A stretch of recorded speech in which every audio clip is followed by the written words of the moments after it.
fancy. Anyway, hi beautiful people. Hello, welcome back to my channel, and welcome back. So my name is Lilian Shiru. I train back in Kenya as a nurse, and I currently work in the UK. I have to apologize because it's been long. I can't even remember last time I sat here to do a video addressing the nurses coming to UK, like July last year. But I'm back. I'm back. A lot was going on at the same time, and I had to take a break.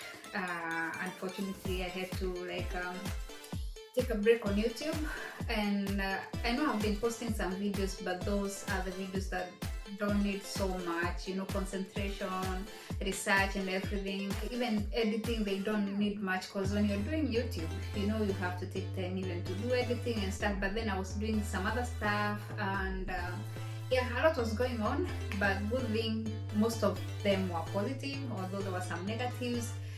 But anyway, you don't invest your energy to negativity, rather you should invest your energy to positivity. And yeah, I'm here. So welcome back, guys. If you're new here, in this channel I do nursing stuff, that is nursing in UK. I'm an overseas nurse here, and then I also do lifestyle vlogs. I have videos with my daughter, if at all you've not seen them, my daughter Marlene. So more videos are coming. I have several videos that I'll be editing, and then I'll be uploading them with time. And so many people have been coming to my DMs, and I appreciate. I feel I've been answering the questions. Being my first video this year regarding nursing in UK, I think the matter that I'm gonna address today, it's nursing in a care home. Because you remember my very first videos, I was saying I work in a care home. Yeah. So I have some changes in my career here in UK, and I'll be addressing them as we continue. So watch out for my new videos that are coming, and I'll be explaining one by one what has been happening. I think it's time for me to welcome the new people who are here, and congratulations to those nurses who have already come here in UK. All of them, I say hi to you. You watch my videos, you've informed me that you're already here, and yeah, I'm happy for you. So welcome here in UK, and also to encourage those people who are still on their journey to come here to UK, they're doing their exams, English exams, and the CBT, which they have to do in their countries. So yeah, I'm wishing you all the best, and I'll say thank you for the subscribers. Those people who have been subscribing to me even when I wasn't uploading any video. Thank you so much for your love and support. And if you're new here and you want to continue with us in this journey, kindly subscribe, and I really appreciate your support. I think to start this video, I should give just a little background of my nursing career journey. And I would say I graduated my nursing school in 2014. I did my final exam in March, and I graduated in December. Between that period, I was working in a clinic setting where you are the doctor, you are the surgeon, you are the pharmacist, you are everything. Okay, there was a lab lady, but we used to help one another. But then I think I appreciated that period because I did a lot. I have to be honest. I did a lot. I did suturing. I prescribed medication. I was a doctor, and I was so confident. I never questioned my intelligence at all. And I got to exercise my skills in nursing that I had already learned in school. After I got my Nursing Council of Kenya license, I was working. Most of my experience was in ICU, both the neonatal ICU and the adult ICU, and together with the NHDU. So those were in Kenya. I practiced in Aga Khan Hospital. I worked in Coptic Mission Hospital. I worked in Meridian, and I worked in Karen Hospital. In Aga Khan also I got to at least work in the A&E, that is the children's casualty and children's ward. Having come from a hospital setting, you come to UK, you are working in a care home, and this is why people have been asking me, what is a care home? and I thought it's good if I could just like explain what do you expect to work in a care home, because I've realized and I've noted most nurses who are coming here, they are afraid of working in care homes, and that's why they reach out to us. Is it better to work in a care home or a hospital? And I'm not here to tell you work in a care home or work in a hospital. I'm here to give you my opinion in my experience. I've been working in care home. I'm somehow connected to hospital, but I've said that will be another video. I'll be happy to share my experience, my journey here in UK as a nurse. That way you'll be able to know what is it that nursing it entails in nursing care home. And again, I'm not here to give a negative review on care homes, because I've watched some of these videos and some people get to just think of the negative side of working in a care home rather than giving the positive. The only positive thing that I've heard about care home is just money. So it's true, care homes, they pay well, and I'll be talking about money and everything about care home. And in case you feel maybe I won't have touched something that you would want to know, yeah, leave a comment. I would want to hear what you're thinking. And also is to encourage you, don't be afraid of coming to work in a care home, but I won't make that decision for you. You have a choice whether you want to work in hospital or you work in care home. That's your choice. I can't dictate on that, but I'm a happy person. I've worked in care home, and I would say it wasn't that bad. What I can say is there are challenges. Wherever you go, wherever you're working, there are challenges. Whether you're in hospital, in care home, or any other kind of job, you have to face these challenges and move on or tackle them, know how to handle them. So anyway, I'll just start. The way I came here, of course, I'll never forget to mention I came through agency, which was MMA. At the moment, the agencies are not recruiting in the red flagged and amber flagged countries. So they are not third parties, because agencies, they were like third parties. But you can still apply for a job here in UK independently, but I think I should do a different video on that as well, just to explain how you should do it. I came through MMA here. They were very supportive. Actually, it's the best agency ever. I know there are other agencies, but it was the best agency ever. And then the company that I was employed, that they were partners with the MMA, I would say also they were very supportive when we came here as overseas nurses. They were very supportive in terms of experience. So before I got my PIN, I started working as a healthcare worker, which is the case for every nurse who comes here. Before you get your PIN, you know, work even in hospital or in care home. In care home, you work with the healthcare assistants, that is the carers. You get to know the surrounding. By the way, it was a bit challenging for me coming from a hospital setting. Remember, I said I was working in ICU. ICU, you have a ratio of 1:1.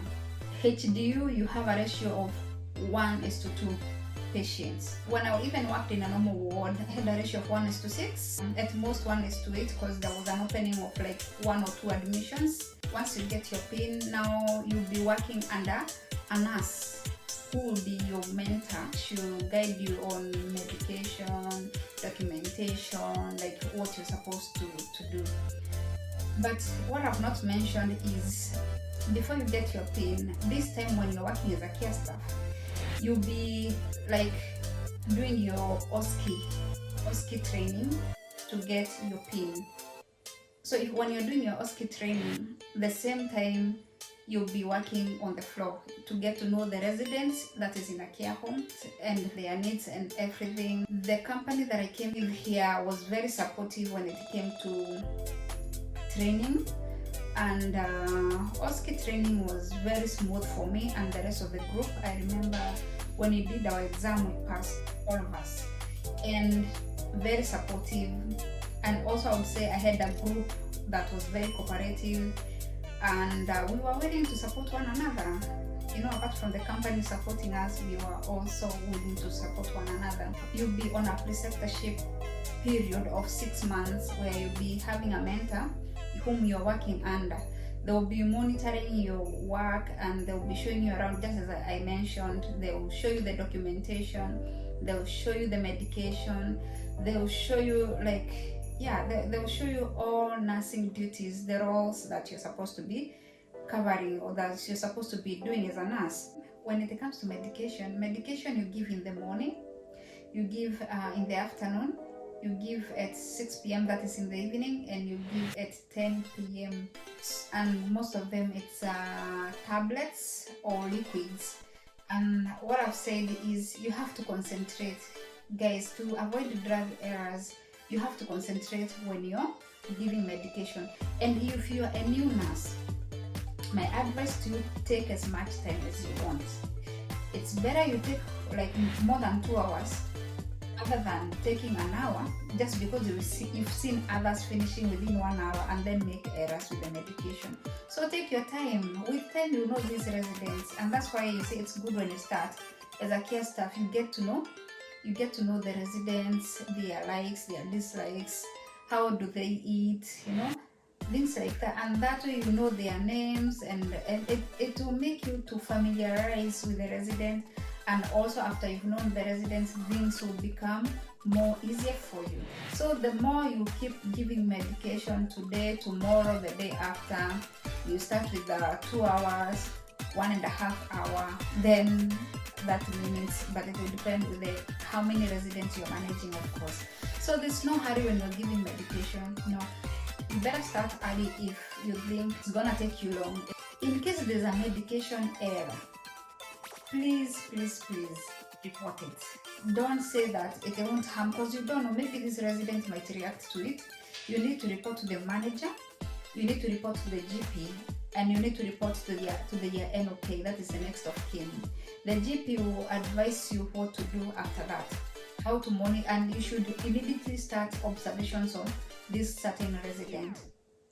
And the GP, if they think it's not easy to manage what will happen with the resident at home, they might send this resident to the hospital. That's why it's good to inform the GP to report that there's a drug error that has occurred. Because if you don't and something happens to this patient, it's all your fault, and it might even cost you your PIN. You might lose your PIN on that. You might be in the court. You might even be sued for that.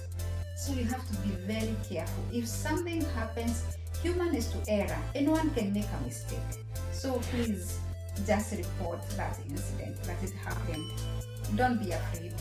You better say something to be corrected. Other than not say anything, then things get out of hand and there's no way of saving this resident. So when it comes to medication, that's why people outside here, they say nurses in the care home, their work is to give medication. Yeah, if it is, that's your role, but you have to be very careful how you're doing it to avoid the drug errors, because it can cost someone's their life. You take bloods, that's a skill at least you learned in school, but then you get to exercise in the care home. So you take bloods and you send them to the lab, and then of course after like 1 day or 2 days you will follow up the results.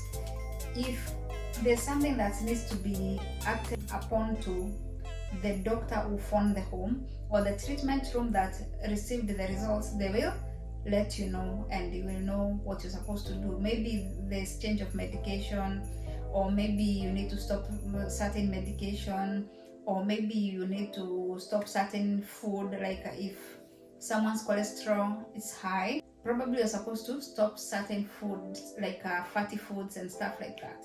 Even this time when you're a nurse, you're supposed to foresee that the things are done in the right way. Either the toileting or the hygiene or the feeding. At times, mostly you are required to be there. In case there's a choking incident, or in case there's something, that is of concern, you need to be there and offer your support and do what you're required to do as a nurse. And maybe I can just mention, maybe if at all there are emergencies, like falls, there are wounds, those are the things that you should be doing. You do wound dressing, you do medication, and you do incidents reporting, and you'll be also like referring, If there's a resident who is sick, and you'll be doing the multidisciplinary referrals, that is to dietitian, to the GP. GP is a doctor here. You'll be doing like occupational therapy, referring to occupational therapy, referring to the physiotherapy, referrals to like podiatrists. Yeah, so the multidisciplinary referrals, you're the one to do them. Also, you should be a very good decision maker. Because number one, you're in charge. Again, you have to use your nursing skills, your knowledge, what you learned in school, the way you know about the conditions, how to manage 1, 2, 3 things. You need to act very fast because everyone is looking upon you to make the decision in case something is going on, with the residents. So you're the one to do those things. But then I have to tell you, this should not even worry you. Reason being, you've been going through trainings. Like here you do trainings. Once you get here, you do trainings which are probably internal in the care home, where you are like moving and handling, first aid, and BLS, those trainings that you are required, even wound care. So you'll be equipped with these trainings, and you'll be knowing exactly what you're supposed to do in case something happens. Just measured on the roles of a nurse in a care home. The next thing I would like to mention is about the salary in a care home. I know you've heard that the care homes, they pay the most. Okay, I won't say the most because there's someone else who pays the most. But care homes are different. It depends with the company. The thing is, an average, like here in Northern Ireland, I'm in Belfast, an average pay of a nurse in a care home, it's £17 going up. There are care homes where I know they are paying 21, 22, even 23 pounds per hour. Don't compare when someone says, I'm paid this, I'm paid that. And again, this money has never been the same. Your salary will never be the same. There are other things that you do and they'll supplement your salary. Like you can work on a bank holiday where you'll be paid advanced rate. That means it's not the normal rate, is the normal hour that you're paid. So it will be more than the normal. And also you may have maybe holiday pay. So it will depend, really. It will depend. Not only that, you can work like overtime. If my contract says 39 hours a week, and then I do 44 hours a week, or I do 54 hours a week, that means the hours which are above my 39 hours, they are paid more. The overtime is more money per hour. So the salary is really good. And this we agree with everybody who talks about salary in care homes. And you can survive on this salary whether you're working overtime or you're not working overtime. It's enough for you. If you don't have so much responsibilities, it's enough for you to cater your bills and what can I say, and do some savings, or even if you're helping some people back home, it's enough for you. That's what I can say according to my experience. Care home itself, wherever you are, it's a small community. So you know everybody whom you're working with, you know the relatives, you know your residents, and you get to bond with them, whether the relatives and the residents. So here you won't be just taking care of the resident, you will also be taking care of the relatives, because it's a small community, it's like a family. If you ask me, it's like a family, because you're like, it's a setting where you get to know everybody. And care home, the residents, that's their home. So if you are in someone's home, that's not your home, but it's their home. So you're taking care of this resident and you're taking care of their relatives. That's their home. So you get to know one another. Yeah, you know their needs. You know how to cater to their needs. You understand one another. Like it's a community. Even working relationship, because the staff, they are the same staff, unless if there's a change of staff, maybe they are new staff.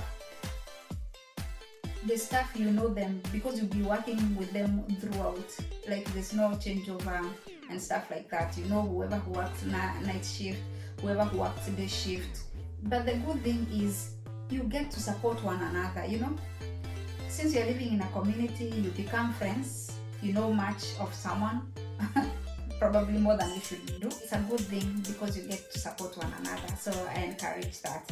So that is something I liked about the care home, because even if you're down, even if you feel something is not going right, you can talk to someone who is still within the setting. And again, the support system is really good because you will talk directly to the manager, you know, or the senior nurse or the deputy manager. They'll be there to support you. Like when it comes to support, I don't know about the hospitals how the supporting system work yet, but where I've worked in the care home, I know the supporting system. It's good in terms of who to approach. Even if you feel maybe you're not supposed to, you don't want to approach your manager, you can go to the deputy manager. If you don't want to talk to them, if you don't feel comfortable talking to them, you are open to talk to the head office. There's always someone you can talk to. You will never miss someone to talk to and to give you the support that you need. And I want to give you some of the challenges that you can face when you're working in a care home. As I said, I used to work in ICU setting, and it was a ratio of 1:1 or 1:2. But when I came to care home, my dear friends, wow, it was a ratio of 1:20, 1:25. So you can imagine when you're giving medication, it would take me like 2 hours or 2.5 hours when I was starting. It would take you time, and then you have to concentrate. And something else about medication, there's no injections unless if you're doing insulin. We use like the tablets, but it depends again with the care home where you are. There are care homes where there are peg feeds, so you have to do the peg feeds.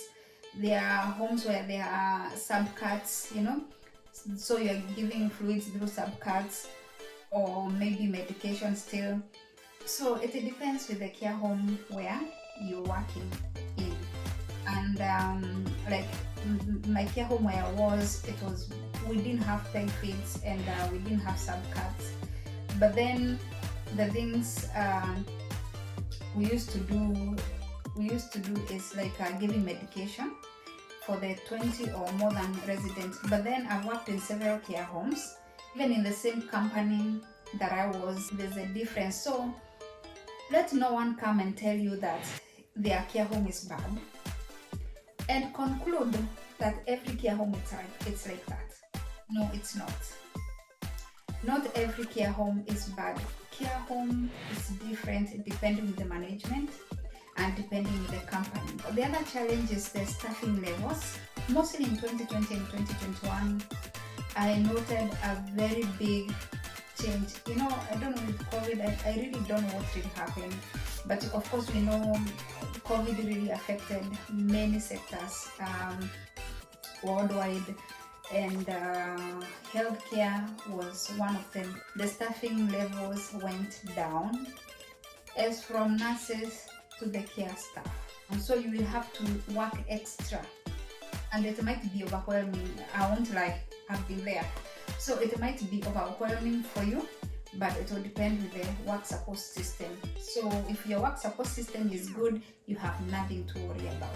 The other challenge in care home, most of the shifts, they are long days, that is 8 to 8. Rarely will you get a shift of a half shift. You may have it, yes, but it's hard because there's a lot of documentation.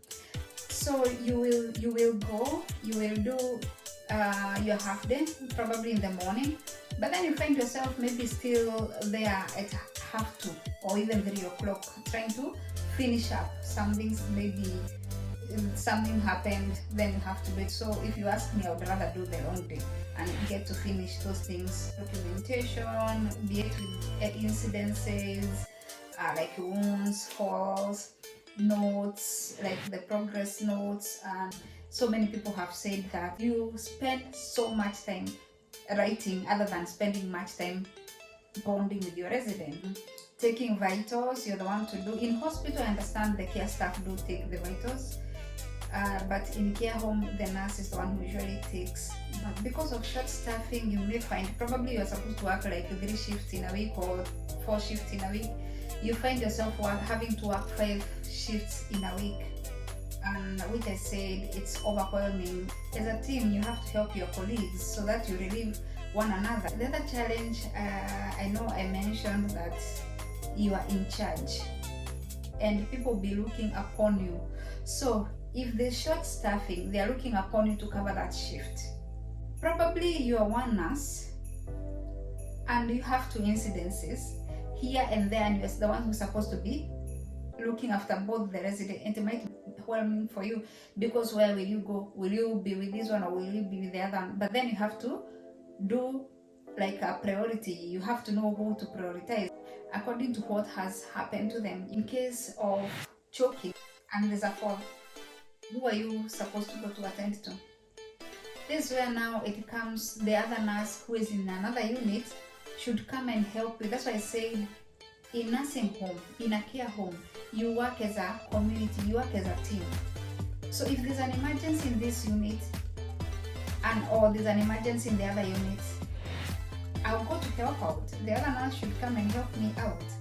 You see? So if there are 2 incidences at the same time, the other nurse should come and help you out.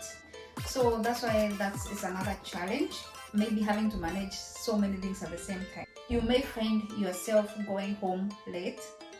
Probably your shift finished at 8 o'clock, but then you're going home at 7:30 or at 9 o'clock or even past 9 o'clock.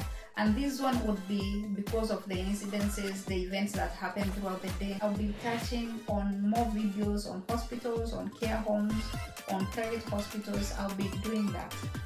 Yeah, so what can I say other than saying thank you so much for tuning in to listen to this video, and I'll go through it and see, maybe I've missed a few things here and there, and I might come back and add some more points, or if you have any question and you leave a comment, I might come back and I'll be answering to your questions.